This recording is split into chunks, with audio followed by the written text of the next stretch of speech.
Radhe Radhe.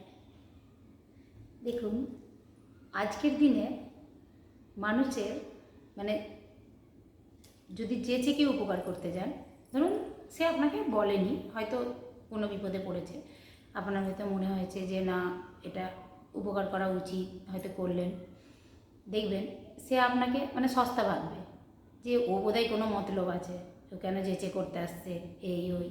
Actual মানুষগুলো তারা সেরকম, তারা ওই মানুষের মতলবে ছাড়া কোনো কাজ করতে যায় না।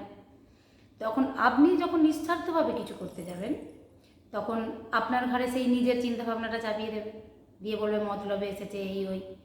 তাই মানে যে উপকার করতে গিয়ে মানুষের বিপদে পড়বেন না। যখন আপনাকে কারো প্রয়োজন পড়বে এসে বলবে, অবশ্যই উপকার করুন। মানুষের উপকার করা মানুষের ধর্ম। যে করেছেন কি মরেছেন, যেটা আমি জীবনে অনেক ফেস করেছি। নিঃস্বার্থভাবে মানুষের উপকার করেছি, করে বদনামের ভাগিদার হয়েছি। তাই নিঃস্বার্থভাবে যে উপকার করবেন না, অবশ্যই উপকার করবেন যদি সে আপনার কাছে সাহায্য চায়। তারপরে রাধে রাধে।